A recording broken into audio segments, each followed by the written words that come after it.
We'll get started. Now, so far, we have been seeing different kind of modules as part of the DevOps curriculum, right? So we saw from build management, and then we saw from repository management, we saw configuration management, and then we saw continuous integration, continuous delivery, and creating containers. So in that way, now, as you keep getting in deeper and deeper into the DevOps side, one of the major requirement that you have is how do you create a machine, or how is that you will help the organization in taking care of the infrastructure requirements. So that is how no matter what you do, you're still going to have a physical machine in your premises, and we are going to take care. And that way, now, regardless of whether you're going to work as an admin or not, but as soon as you enter into the DevOps culture, you have to be ready to solve different kind of things. So that's when pretty much I personally believe that anyone who is working on the DevOps at least should be aware of what is the cloud and how exactly things works. So depending on, again, your interest and how deep that you want to get into a subject, if needed, you can also work as an administrator. But if not, as a regular or as a generic DevOps engineering, you should be aware of the concept of the cloud system. Okay, so that way, in the last module, that whatever that we are going to work, we'll try to understand on what exactly is the cloud, and in that specifically, we'll try to understand the certain essentials of AWS, and we'll just try to get hands-on in it. But again, we are not going to get into deeper and deeper as an administrator, because that's when in the DevOps you have a separate role equivalent to a DevOps AWS administrator or an architect. So that is when you need to get very deep, and you will be working only on that. But other than that, if you want to do any automation, and in that if you need a machine, you should be comfortable to create in the cloud or in the AWS. So that's the level that pretty much for the next couple of sessions, we'll try to understand the essentials of whatever is needed for us to automate a process in AWS. Okay. So before we just try to get in deeper into this, let's try to understand first, what exactly do you mean by an infrastructure? So in an organization, if you say that you need an infrastructure, or if you say that they need a data center, what and all do they need? So for any kind of work that we are going to do, the first thing that we need for that is an application, right? So basically you're doing a development, or you're doing a testing, or you're building some project, or doing some management, anything that you're doing, you need an application or a software. With respect to that, you'll be doing certain activity. Now, when you're creating some task and doing some work, and for that you are using an application, there might be some data again that you have to store and retrieve, and based on that you have to work. So that's when an application will be talking to a database, and it will be trying to help you to store the data and get back the data whenever you need using this application. Now, when you have an application and a database, where exactly are you going to keep this? So that is when, for running this, we need an operating system specific to what is our use case. So you might be having a Windows machine or a Linux machine, or pretty much Mac, based on what is our requirement. Now we'll be having an operating system, and on top of that, we'll be having these applications running, which a user will be accessing. And now when you say an operating system, to have an operating system, you need particular hardware, and only on top of that, you're going to install these OS, and on top of that, the application which a user will be working. So that is when you say a data center, it is nothing but a collection of all these things together, where it varies depending on different kind of configurations of the OS, the hardware, and the application we are going to work. So that is when we say that in an organization, we are going to set up a data center or an infrastructure. It's not just about only the machine or the application, but it is a combination of all these things together, only which we call it as a data center, which an organization will be using to serve different needs for a user internally or an external customer. So that way, now if an organization has to set up a data center. So when I say data center, it is nothing but a lab or a place in a company where they are going to keep all the servers and maintain. So that is what we call it as data center, where all the data about your organization is stored and maintained in terms of the machines. So as of now, what currently an organization does, they will be having a separate floor or separate building in which they will be keeping all the servers and maintaining it. So that way, now we will be having an infrastructure which is being maintained on premises. On premise means it is on the same location of the company where we are going to work. We will be having one more building or one more floor in which we are going to keep all the servers and maintain. So that is what we call it as on premise. So within the company, you will be maintaining the infrastructure. So now, let's say when an organization is trying to create a project, they might expect that there is a certain number of people who are going to work on it. Then based on that, now what will they'll do is they'll have to procure whatever machines or the operating system that they have to set up and configure, so that whatever the use case that they have and how many number of people that they're expecting to work, based on that they'll be working. Now let's assume that when the project is first created, we might have a requirement where around 1,000 users are going to work. Now, as the business keeps growing, the next year, let's say for the same product, we might have to increase the number to 2,000 users. And based on that, what will happen? The infrastructure will also grow, or the data center will also grow. So now we have to add more and more machines or procure more machines and configure and give the users so that they'll be working on it. Now, same way, now on the next year, let's assume that they are expecting the growth and they have procured everything for 5,000 users. Let's say this. Then what will happen? People will be working. But suddenly the problem happens is, as you keep growing more and more, you need more and more space and you have to think about procuring and managing everything.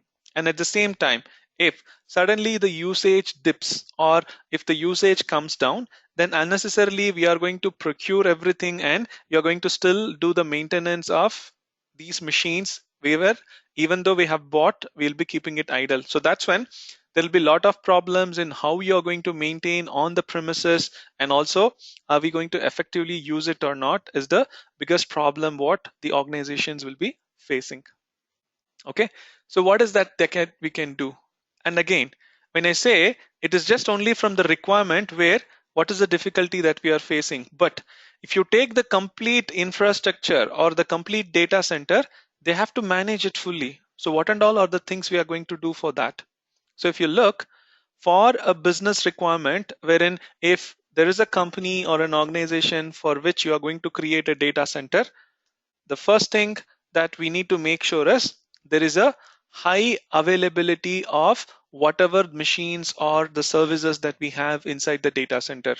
So high availability means at any point of time, if a user wants to connect to a machine or run his application on a particular machine, he should be able to run without any problem.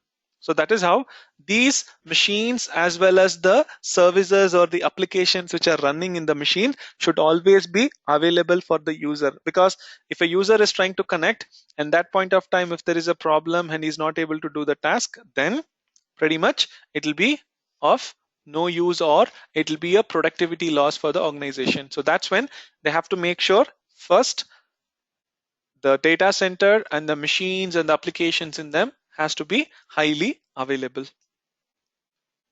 Next, as a business for a company, they would require something called as fault tolerant. What do you mean by fault tolerant?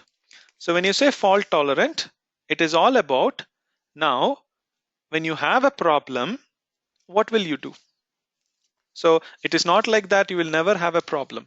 So there are things which might go wrong, but when it is going wrong, do we have any alternative system to which we can work, right? So that is what the fault tolerant is going to be working.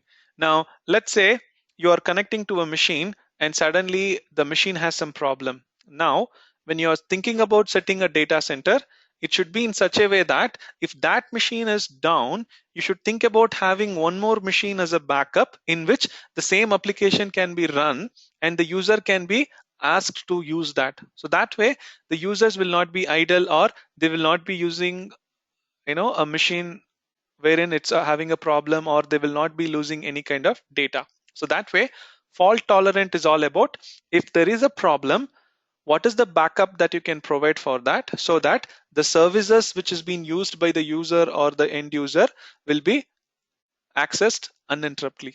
So that kind of facility is what a business requires, wherein everything should be acting as a backup. So that's what we refer by fault tolerant. Then elasticity. So what do you mean by elasticity? So generally when you say elasticity, you can expand, right? When you have a rubber, what is the characteristics of a rubber? It has a elasticity in nature, which means if you try to pull it, you can easily stretch it. How is it compared to the infrastructure?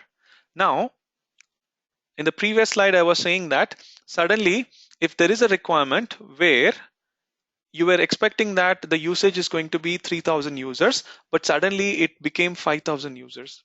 Now, in order to get everything done, you will have to spend a lot of time in procuring everything and then configuring and then investing your time and the maintenance in it. Whereas it is going to take a lot of effort. But let's think about some kind of service where you're trying to access web applications, or the websites like Amazon, or you're trying to access Flipkart. What will happen if there is some sudden load? Now, they won't just say that, hey, I think because of $1 billion sale that I've put, they were expecting 10,000 people to join, but suddenly there are 30,000 people who are joining that site, and they are trying to do some online shopping. What will happen? The load on the machine will go down. Now, they cannot just say that, okay, now I see that instead of expected 10,000 people to join, I see 30,000 people have joined. So let me, stop the site for one day. I will add new machines and get it back. Pretty much it's not going to happen. So whenever the business requirement is there, we should be able to add more resources to our data center so that the load or the work can be done by the end users or the users who's trying to access without much of the effort in the maintenance and the cost. So that is what we call it as elasticity, wherein easily you can stretch and increase the size of your data center by adding more resources. The same thing, scalability means it's not just about only increasing. Now, suddenly, when you're going to not use them, then what will happen? Now, let's talk about the same business where they were expecting 10,000 people, but suddenly 30,000 people used it. So now they have procured more and more machine, and let's say in some method, they created all the configuration, added more resources to the data center and allowing those 30,000 people. But the next day, when the sale is over, the usage will come down.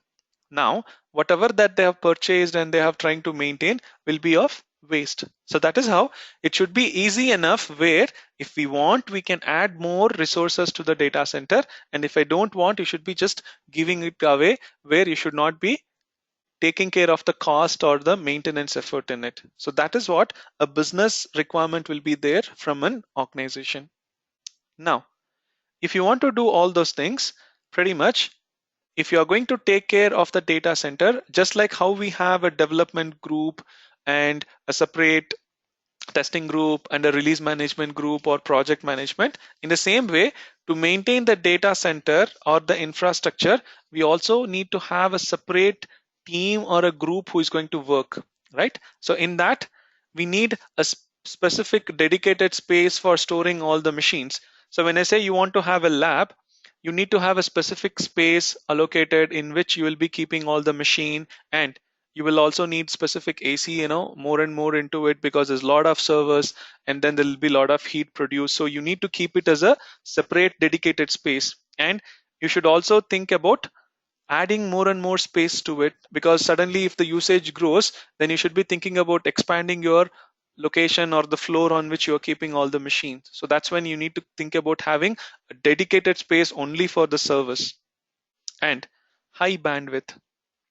Now, when you're working in an organization, sometimes they will be based on headquarters. Let's say that they have a headquarters in US, someplace in Sunnyvale, or pretty much in Boston. And now, if we are working somewhere in a different region, like in India, and you want to access, then if you try to access a machine from India to a machine which is available in the data center on US, then it is going to take a lot of time to process the requirement. So that way, the bandwidth, whatever that we are going to have in the data center, has to be quite higher. So that is when, from a longer distance, when people are trying to access, it should be easy for them to access and it should not delay the process. If not, what will happen for those who are trying to try to access from India, pretty much they will be getting all the output very late, and the tasks also is going to take delayed. So that's how we have to think about having higher bandwidth in the network connection.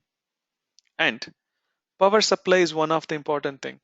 Now, if you have a dedicated space only for this machine, and for that you need power, and again for the AC you need power, every time it has to be running. So there'll be a huge cost involved in maintaining this also. And support availability. When I say you have a dedicated infrastructure and everyone are working, now if something goes wrong, we need people to work on it 24/7. So that is how there will be a specific support team which is working on at least 2 to 3 shifts, where any point of time there's a problem, there will be someone who will be able to help us in getting the things fixed. So that's when on our premises, we need to think about having a separate support team and ensure they are already or always available whenever it is needed. Okay. And as I said, capacity planning is whenever you want to add more and more resources, you should have enough space in the location where you have decided to set it up. If not, again, you have to move from one location to another location. Then again, it will be a headache, stopping the services, and a lot of effort involved in it. And by doing all those things, it is going to take a lot of maintenance effort when compared to what we are achieving. The effort is going to be quite high. And to set up and maintain everything, it'll again take a lot of time, or the process is going to be a time consuming process. And in the same perspective, as I said, you will have a different business group. They should also have a business group wherein we have a specific leadership based on which you're going to maintain all those things. So you need to assign a separate management team or a leader who is going to take care of the infrastructure requirement and help you to run the business. So that's when you're going to put in too much of cost, and the maintenance effort will be there, and also it's a time consuming process to maintain the infrastructure on our premises. Okay, so what is that we can do? So that is when the cloud service comes into the picture. So what exactly is a cloud service? So a cloud service is nothing but a service which is made available for the users through internet whenever they need. So that is how, if there is anything specifically on the computing requirement, computing means if you need a machine or you need to install something on a machine and access, that is what we call it as computing. So that way, if there is any computing requirement that a user wants, then he can go to the internet and access whatever service that he needs, which will be provided by a specific service provider or a vendor.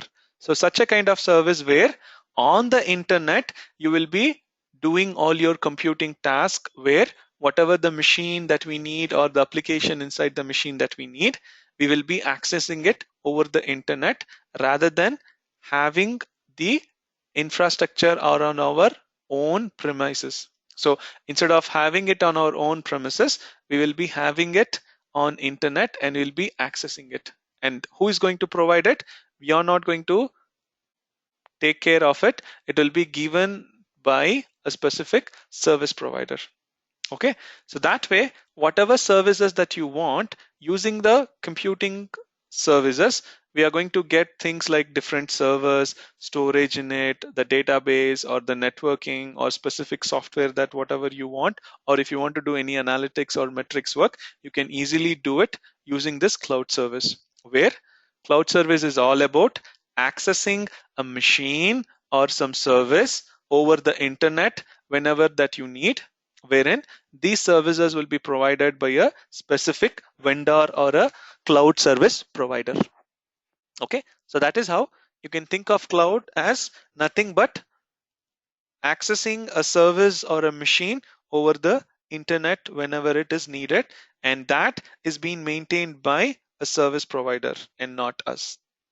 Okay, so that's what we call it as a cloud service. Okay, so how is that cloud service is going to be benefited for us, and what is that we can do? Okay, now when you're trying to access the cloud service, there are different models of the cloud service. Okay, so what are the different models that we have for the cloud service?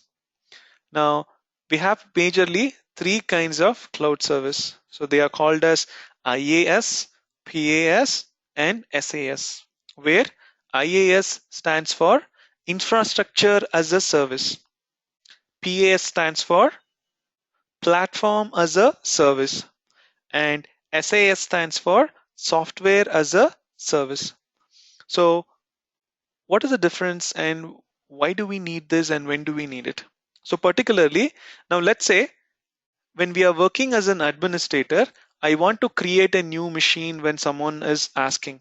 Then what is that we are going to do is we require a machine wherein instead of creating a machine or setting up a machine on our data center which is available in the company's premises, what we can do is we can go to the cloud and ask for a machine wherein the service what you are going to ask them is infrastructure as a service. In this, the vendor or the service provider will give us the basic machine whatever is needed. So that way they will be giving us a machine which will contain the networking, the storage, or whatever machine that we need, they will be giving it.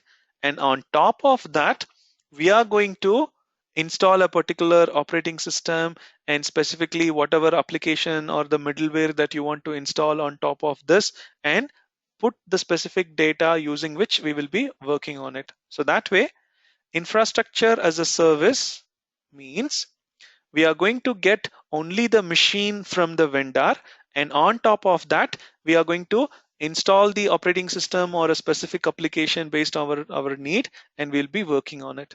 So basically, as an administrator, if you see, when he wants to do some task, he needs a machine wherein he will be using the infrastructure as a service, where he will be just getting only the machine, and on top of that, we will be doing the installation of the operating system, middleware, or the application. Okay, so this kind of model will be used majorly by the administrators. Then PaaS, platform as a service. Now when you talk about developers, now when a developer wants to do his activity, he needs a machine, and he's not bothered about the machine or the operating system. The only thing that he wants is to do some activity. He needs a particular machine, and on that machine he will try to install whatever the application he wants, and he will try to put some data and start working. So that is when in the platform as a service model, the vendor will be giving us all the requirements along with the machine. So he will be giving a machine in which the operating system will also be there, a specific middleware will also be there, as well as whatever the runtime libraries that you need will also be there. So the only thing the user will do is on top of this, he will be just installing some particular application as he need and use the data to store on this. So that way, this will be used generally by the developers, or these kind of services will be used by developers where they will be getting the complete machine and the operating system and the middleware by the vendor. On top of that, they are just going to install the application and put some data based on their need. Okay, so this is platform as a service. Whereas we also have one more called as software as a service. What do you mean by software as a service? Now, as a user, let's say I'm not interested about any machine or what anything that you're going to install. All I want is I just want to access some application wherein If you go with the software as a service, now the vendor will not only give the machine and install the operating system, but specifically whatever the application that you want will also be installed on the same machine, where you will just go ahead and access the service. For example, Gmail. If you think, in order to access Gmail, we are not actually having a machine separately installed, and on that we are not thinking about installing some software and accessing, right? It is a web application which is already running somewhere. So simply if I go and access, I'll be able to use it. In the same way, if there is a particular application which you want to use, rather than you creating a machine and installing everything on top of that and then accessing, you can think about using the SaaS service model, where you will be having everything, where when you get a machine from the vendor, you will be having all the operating system in it, as well as all the applications, whatever that you want to access, that will be pre-installed and you'll be using it directly. So that's how generally when an end user is going to use, then the service that they will be requiring is the software as a service. Okay. Now, to just make it a little more clear, let's try to compare it with buying a car. Okay, now how can you compare buying a car with the service model that you have? Suppose if we are going to buy a car and use it for our own purpose, then we will be owning the car, which means we will buy the car and we will keep it in our house or in our flat, and we will try to maintain. So that is when on your premises, that is on your home, you're going to keep the car. But whatever that it takes, everything will be maintained by us, wherein we'll have to do the financing for the car, and then as it goes to the depreciation over the years, we have to take responsibility out of it. And then if you want to do any kind of servicing or taking care of insurance or road tax, everything has to be done. And additionally, the fuel, whenever you want to drive, you have to put it up, and any tolls that you're getting on the road, you're going to pay for that. And if you're thinking about hiring a driver, once again, for that also we are going to pay, where everything is going to be taken care by the user itself. This is the default model on which we are going to be working in a data center, where everything will be available in our data center. As and when some requirement comes, we'll be adding more and more to the same premised machines. Now, when you talk about infrastructure as a service, think about leasing a car. So when you lease a car, what and all you will get?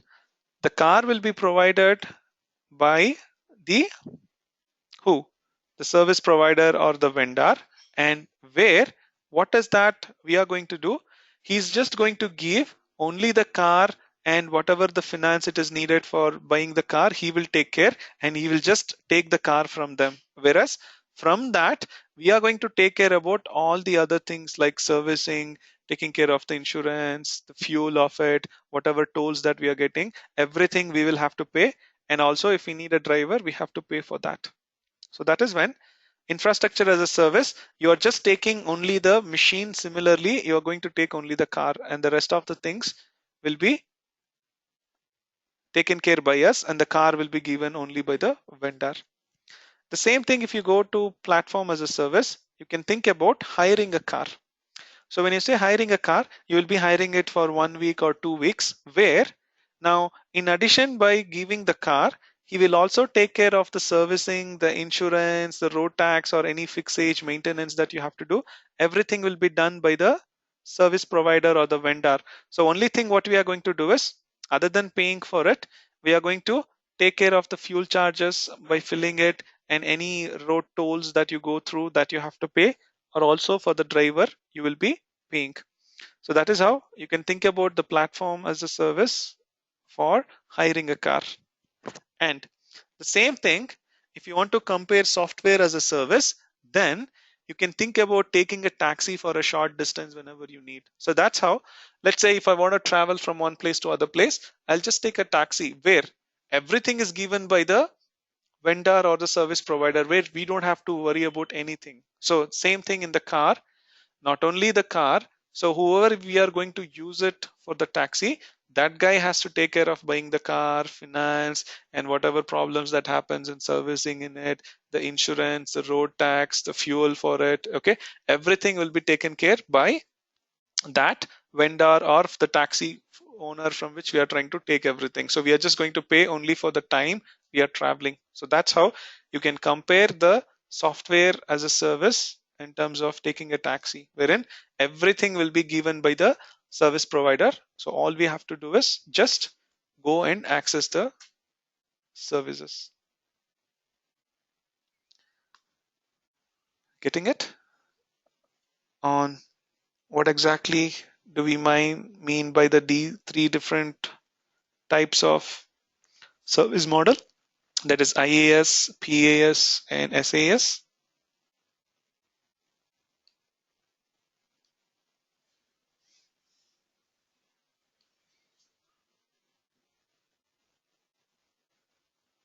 Others?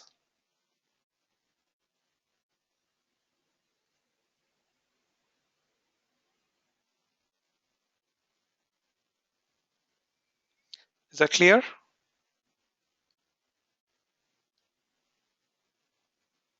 Any questions on this so far?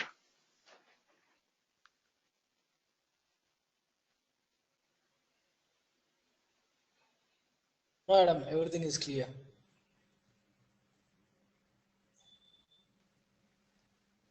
Okay.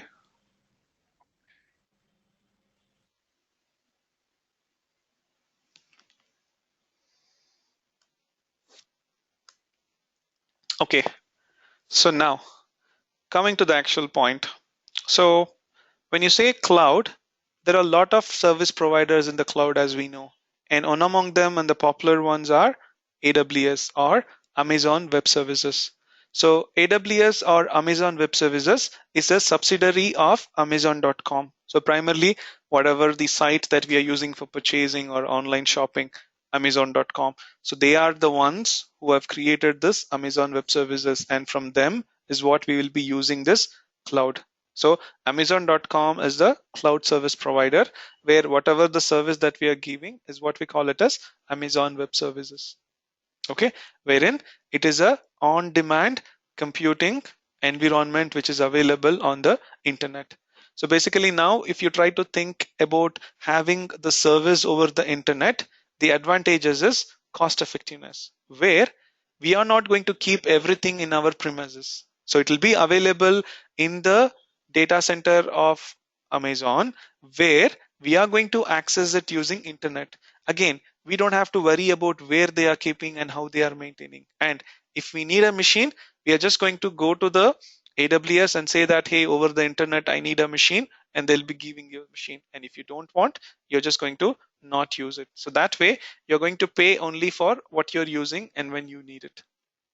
And then elasticity and agility will be quite easy, because whenever you want to scale up your business, immediately you can do it, wherein rather than setting up everything on the premises, it'll be quite easy, where if you go to AWS and say, hey, I need a machine, within a couple of seconds it'll be giving you a machine, or you can automatically set up the configuration in such a way that whenever it is needed, it'll be creating new machines by itself.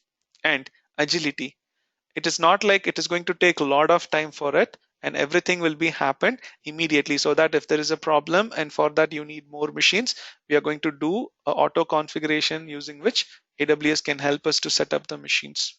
And it's kind of flexible for us, where if you're trying to get a machine, sometimes there are also concept where you have to either procure the machine completely, or you can also lease certain resources, wherein you are going to put some agreement and pay them for that much of duration. But here it is nothing, and it's everything is open. So if you want to use a machine, you're just going to pay based on how long you're going to use, and if you don't want, you can stop using the service and you will not be charged for it. So that's how it's quite flexible for an organization.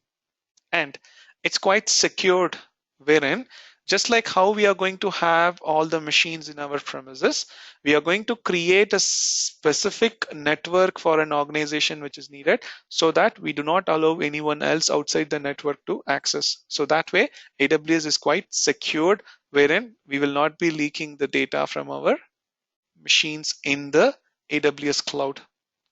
And compared to what we can have the machines in our data center, it's quite reliable and high performance. Because if, let's say, there is a problem, now again, the problem is not inevitable, and something goes wrong, it will be the responsibility of the AWS to take care. So that is how they will have lots and lots of backups, and things are going to work in a better way, where if something is not working, they will help us to get it fixed by an alternate machine, and from that we will be working. And going back to the performance, now in our scenario, when we are going to keep a data center, let's say in US, and you're trying to access from your Indian office, then it is going to take a lot of time to work. Whereas in the AWS, we can access a machine which is close enough to our region. So rather than setting up a on-premises data center on a particular longer location, you can try to create the machine over the internet, on which they have different regions which is available, which is close to our working place. So you can try to use anyone which is close by our region where we are working, so that the accessing and the process of task that we are going to do will be quite faster. So that's how we'll be getting a higher performance of the activities that we are going to do. Okay.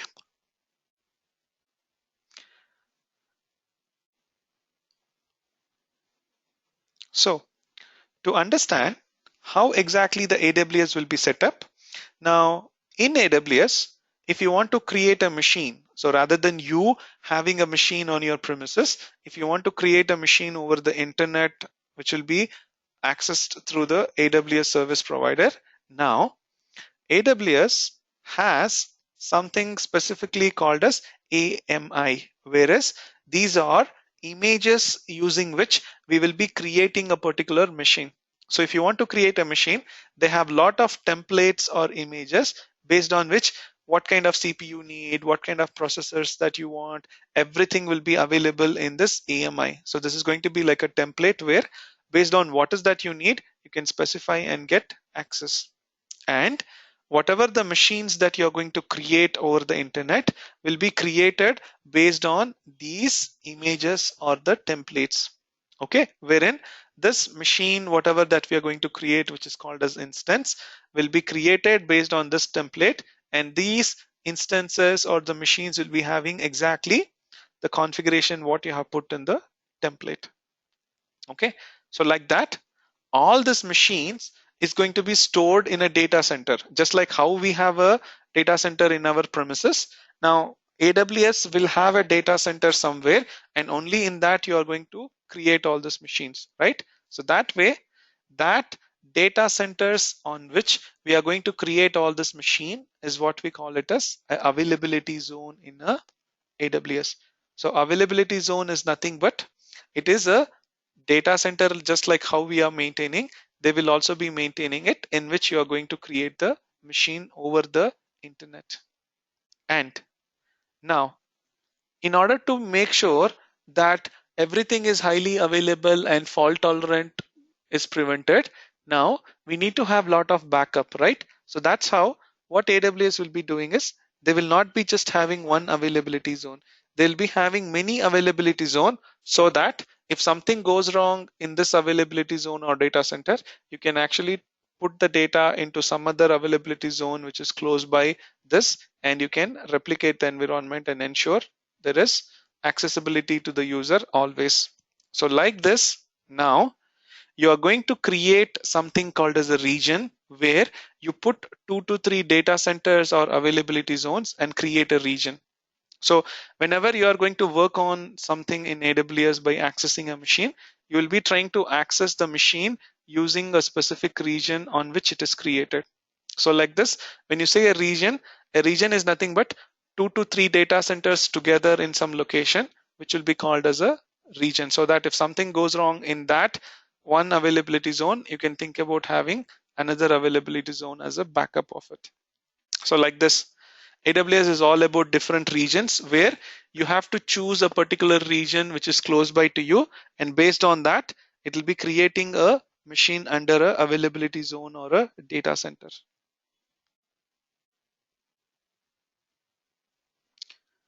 Okay.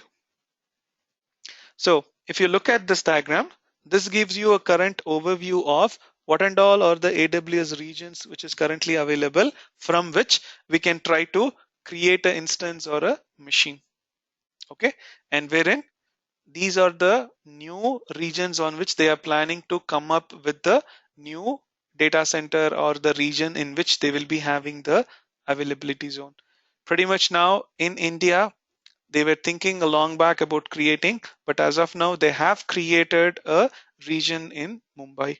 So now, if you are going to create a machine, pretty much for your production, you have to choose this region so that all the machines that we are going to create and access through the AWS will be available in this region itself. So corresponding to where you are working, whichever region is close by to you, you have to choose and create the machines in that. And whatever the numbers that you're seeing here is nothing but the number of availability zones or the backup for your data center which is available there. So depending on the use case, they have increased or you have set up the number. There is no hard-coded rule saying that you should be keeping this, but depending on the usage, they are going to create more regions under, they are going to create more availability zones for the same region. Okay.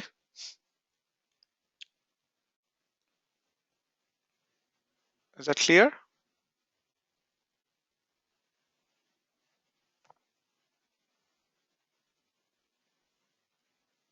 All right. Okay. Now, when you say we are going to use AWS and you are going to pay only for the time that you're going to use, then it will not be feasible for anyone to pretty much understand it and learn and practice. So that's when AWS is going to give us something called as AWS free tier, where we will be having a limited free usage to some of the AWS services, which we can use for learning or for experimenting or to get a hands-on to understand how the AWS services will be there. We are going to use it. Okay. So that is how for our practice also, or whenever you want to learn something, you can make use of this free tier account. Okay. And when you're trying to create the free tier account, almost all the services what AWS is giving to you will be available in the free tier, but there will be only certain limited access. It's not like you're going to access everything, then it is of no point. Okay, so almost all the services will be available, but it will be of a limited usage that we can do on it. Okay, then the free account or the free tier that you're going to create will be valid for 12 months from the date that you are going to create your account. Okay, so after that it is going to expire, or you will be charged for the services whatever that you're going to use it. So make sure only when you are creating a new account, it will be having the free tier services. If not, it will not be having. Okay, so let's try to quickly see how is that you're going to create a free tier account. And before that, some of the services that are free for us is these are the names of the services that you will be trying to use. And if you want to know what and all are the free services that you can access, then you can go through the aws.amazon.com/free. It will be giving you the list of all the services that you can access. Okay.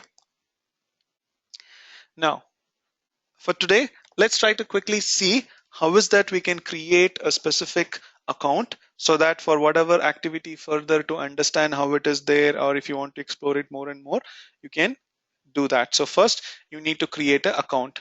So in order to access the AWS or Amazon Web Services, you have to go to the aws.amazon.com, because if you access amazon.com, it is going to take you to the online shopping place. But pretty much, if you're interested to access the web services, then you're going to use the aws.amazon.com. Okay. Now, in that, uh,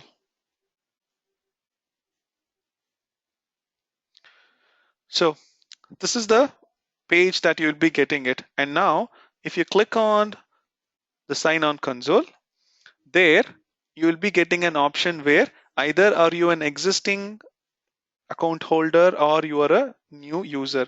So in case if you're a new user, click on I am a new user and go ahead with the account, and then it will be asking you certain login credentials. Okay. So what you have to do is give in your specific name and the email ID using which you want to register and what is the password that you want to set and create an account. So once you click on the create account, what will happen is it will further take you to a page in which it will be asking you whether the account whatever that you're creating is for a company purpose or is it for a personal purpose. So in our case, whatever that we are using, it's for our personal practice. So after this login credentials that you give a specific email and a username to access, then you will be choosing the personal account on it. Okay. And once this is given, the next thing what it will take you to is a contact information page. Okay. In the contact information page, it will try to ask you what is your contact information in terms of your, email address, your home address, and what is your mobile number. All those details will be asking here. And once that is done, there you will be seeing one more option called as payment information, because when you're creating a free account, you're not going to be charged, but pretty much after the completion of 12 months, or in case if you're using the free service, and in that if you have exceeded the limited usage what they have given, then we will be charged. So that way, for creating an account, you need to give a valid credit card or a debit card information. Without it, you cannot actually create an account. But again, for the first 12 months, you will not be charged anything. So you can go ahead and give it, but make sure you have to give a valid credit card or a debit card number, and only because of that it will be taking it and creating account, but you will not be charged for the first 12 months. Okay. So once you give the specific details, then at the last step for the verification, it is going to ask you to identify your verification by sending a pin to you based on what contact information that you have given. So basically, if you have given certain details on the phone number, then you will be getting a call or SMS based on what verification that you want. So once you give that verification, and the last step that you're going to do is what kind of plan that you're trying to use to work on AWS. Here, you're just telling what is the type of account, but here you are telling what is the plan that you're going to use. Whether it is a free account or you are trying to use it for 1 month or 2 months, based on that, you will be charged. But in our case, since we are going to use a free tier, then you have to choose the basic support plan where there is no fees, or you have to choose the free tier account. So this plan will ensure us that we will be having the limited usage for all the services, and we will not be charged anything for it. Okay. So that is how. Please make sure when you are choosing a support plan, you will be using this basic, that is the no fees or the free tier account. So that is when you will not be charged. And further, once you have choose this and when you close it, the account will be created. So that is how you can go ahead by signing in into the AWS account. Okay. So the next time after you have created, if you come back to the same console here, you will be giving the specific email ID that you have used or the mobile number that you have chosen, and what is the password that you are giving. And then if you click on it, you will be coming to the AWS console. And this is the place from where we will be trying to access the AWS services. Okay. And if you want to access the service, any kind of services that you want. Either you can come here and type the name of the service or choose this. If not, just click on the service button here and it'll list you all the different kind of services that we have. Suppose if you want to do a computing service like creating a machine, you'll be doing it here. If you want something related to the storage, you'll be using here. If something related to the database that you want to create, you can use here. In case if you want to do certain network connection or the configuration, that you'll be doing it here. Suppose if you want to create multiple accounts and give certain access permission on how things should be working, you'll be using this. So there are different kind of services that you will be making use by choosing this. Okay. And if you want to know the details about your account, that's when you can come here and go through this, wherein it will be giving you the specific account details. But there's one important thing that it will be very helpful for you is if you click on the support, you have a documentation where if you click on the documentation, you'll get a wonderful list of documentation for each and every task that you want to know in AWS. Okay. Suppose if you want to learn about certain data, all you have to do is go to this particular section in the documentation, and if you pass on by going through this one by one, it is going to give you the complete details about each and everything whatever that is needed. So you'll be having a detailed explanation and understanding of all of them. So that's how you can go through and try to practice all of that one by yourself. That is one way of doing it. So any help that you want quickly, you can go here and search on the documentation itself, because even if you do Google, this is going to redirect you to some of the pages in this itself. Okay. So for today, let's stop it here. So make sure go back and create an account in which, remember, try to select the personal account, and then you should give a valid credit or a debit card. And in this, when you choose a support plan, you have to choose specifically on the free tier or the basic account. Okay,